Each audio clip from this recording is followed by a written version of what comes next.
guys, what's up? Let me just say it one more time. I don't know if I said my last blog when I reviewed this franchise. I am the king of reviewing the Shake, Rattle, and Roll series, the Philippine horror anthology. Now, I'm not sure if they're going to come with another one for 2012 era, because I'm doing Wikipedia search. I haven't found anything on a new franchise of this movie. Anyway, let's get ready. Shake and Rattle Roll 13, finally. Um, Oh, by the way, check my past video blog, my other Chicken Rattle series franchise. So far, I reviewed all of them. This is the final one right now.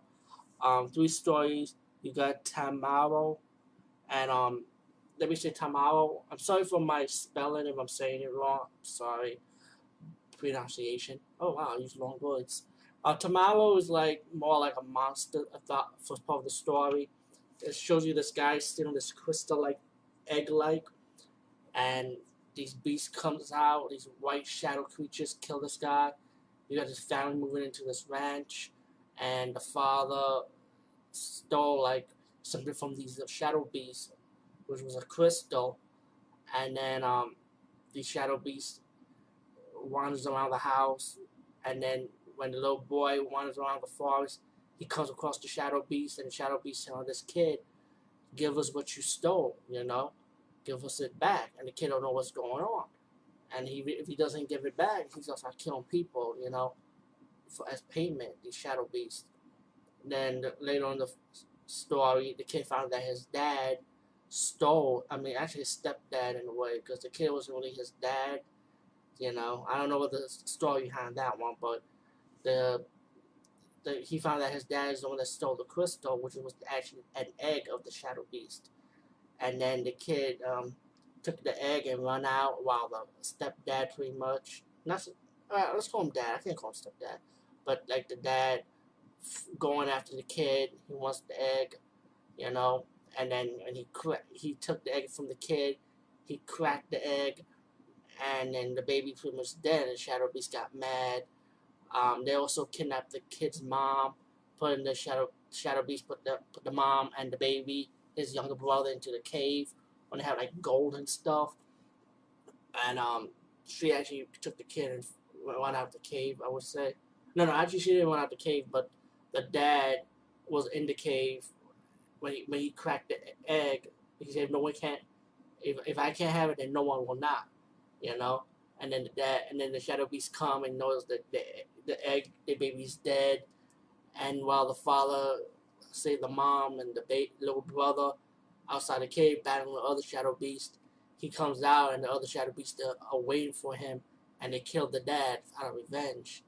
And then they're going to kill the mom and the brother and the younger baby brother, but the boy comes out and said no.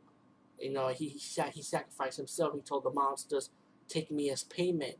So the monsters spared the woman's life and the baby's life and took the kid with them. You know, I don't know if they're gonna kill the kid or just let him live with them. I don't know, but that was the ending for this one. The second story, um, Paola. Paola is pretty much like a ghost story. We call it possession. These two girls, best friends, playing around the lighthouse. They fall off the lighthouse and they notice there was these two spirits coming by. One of their classmates trying to save both of them. All three of them fell off the lighthouse, and they were unconscious. And the two spirits pretty much is gonna possess them. The two best friends had like a history because their mothers have beef with each other because the husband slept with one of the mothers, and the other mother don't like the two girls becoming best friends because of that. While there's a story behind the two ghosts that possessed the two girls, that there was death among the kids in the village back in the 18th century, and the other witch blamed the witch for cursing them, and the witch really did nothing, but she decided to put a spell on the other witch and killing her family, and then the two witches started battling it out in the lighthouse in a flashback scene, and the thunder hit them, and pretty much that's how they died. And so now we go back after that flashback with the two girls that are possessed by the spirit, and they're gonna reincarnate that battle again on top of the lighthouse, and they start battling each other. And the two girls saying that you're my best. One girl said you're my best friend. like pretty much the others say I'm sorry, and they hug each other, and the thunder hit them, and they fall out the lighthouse again. And this time they dead. Um, the mistress that was pregnant from the father in the end of the part of the second part of this anthology horror. She ended up having twins, and the twins happens to be the reincarnated spirit of the two daughters now. And they say, you know what, we are best friends, and we'll never be apart, pretty much. So they spirits on the two twins of the mistress now. Excuse me. The third story is Rain Go Away. This one totally drags. I'm gonna try to fast forward it. There was an incident with this warehouse flooded. A bunch of kids died. Um, 1 year later, pretty much, people around that was involved in that factory start dying one by one from drowning, and then, well, later on when people start dying one by one, um, the older woman that owned the factory and the husband, while the husband died, the other owner died, the son died that works in the factory, and the woman who's trying to pay it off during the lawsuit, and realized when you get to the end, they were the blame for the murder of these kids in the factory because they had like this is something was kind of stupid a little bit, but the dead kids pretty much became ghosts, and pretty much they're gonna take revenge on them. But it was stupid because how they died, like they leave them in the factory right when they had the typhoon, right, and they lock them up. Like, why would you lock these kids up in a fucking factory?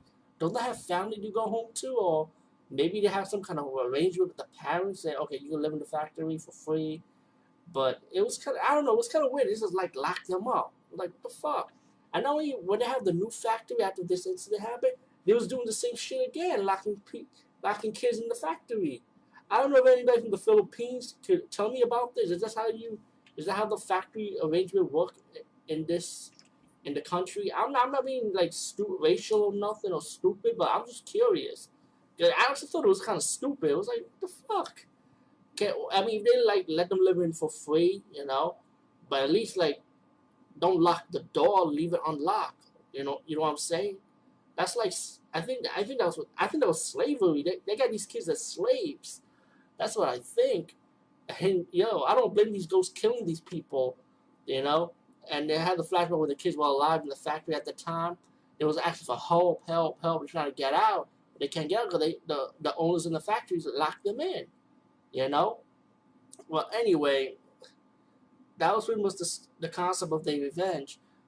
And the last one that survived decided to go back in the factory, and they're going to kill you. You know the ghost will kill you. But pretty much, of course, the water drowned on the old lady, the survivor of this movie, and she started dying, you know? And then the door closed, and you pretty much have the ghost, like, looking at the screen, at you, the three ghosts, and then the credits start rolling up. But yeah, Sugar Ray 113, I felt like it was good, it wasn't bad or anything. It was enjoyable, but just that last story, it makes you want to say, like, why? What the fuck? Who the fuck does that? Locking your workers up. That was child labor, man. That was slavery. Fuck it. That don't look right. Behind the scenes, it's the same like the other Chicken Roll series that came on DVD. Premiere night, behind the scenes. Pretty much that's it. So if you're a fan of this series, get it. I actually got this one cheaper, so I was lucky. Chicken Rattle number 13, and also check my other Chicken Rattle series. And as for a new one, I don't know if they're gonna work on a 14 or a 15 or whatever, because I went on Wikipedia, I went on Google, I don't find out anything. I think this is probably the last part of the franchise, maybe. I guess that's it. I don't know. Anyone from the Philippines, contact me, PM me, and let me know. Peace. See you later. Bye bye.